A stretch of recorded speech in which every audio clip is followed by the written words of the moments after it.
இந்த உலகத்தில் எல்லாத்தையுமே கண்ட்ரோல் பண்ணுறது காலந்தாங்க. பைரவர் அப்படிங்கிறது அந்த காலத்தையும் தாண்டின நிலை. அந்த காலத்தை கண்ட்ரோல் பண்ணுறது மட்டும் இல்லை, அதுக்கு அப்பாற்பட்டு நிற்கிற சக்தி தான் நம்ம காலபைரவர் அப்படின்னு சொல்கிறோம். காலபைரவ அஷ்டகத்தில் ஒரு பியூட்டிஃபுல் லைன் வரும். அதாவது பைரவரோட திருஷ்டி நம்ம மேலே படுறப்ப, நீங்கள் ஒரு கோயிலுக்கு போகிறீங்க, பைரவர் கோயிலுக்கு, நீங்கள் அவரை பார்க்குறதில்ல, அவரோட திருஷ்டி, அவரோட பார்வை உங்கள் மேலே படும்போது உங்கள் வாழ்க்கையை மாற்றி அமைக்கிற சக்தி உடையதாக அது இருக்கணும். அதாவது திருஷ்டி பாத நஷ்டபாப ஜாலமுக்கிற சாசனம்னு வரும் காலபைரவ அஷ்டகத்தில். இன்றைக்கி ஒரு பவர்ஃபுல்லான வீடியோவை கேட்டேங்க. நான் ரெகுலராக கன்சிஸ்டண்ட்டாக பைரவ சாதனம் ஆரம்பித்தது வந்து ராஜஸ்ரீ நந்தி அவங்களால தான்.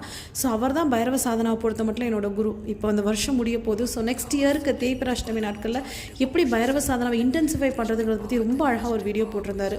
ஒன்றுமே இல்லைங்க, அவரோட நாமம், பைரவரோட நாமம் ஓம் பைரவாய நம, இந்த நாமத்தை திரும்ப திரும்ப சொன்னாலே போதும். ஸோ நான் பேசிக்கான நாம மந்திர சாதனா எப்படி செய்கிறதுங்கிறத பற்றி கண்டிப்பாக ஒரு லாங் வீடியோ போடுறேன். இன்ட்ரெஸ்ட் உள்ளவங்க மட்டும் அதை கண்டிப்பாக செய்யலாம்.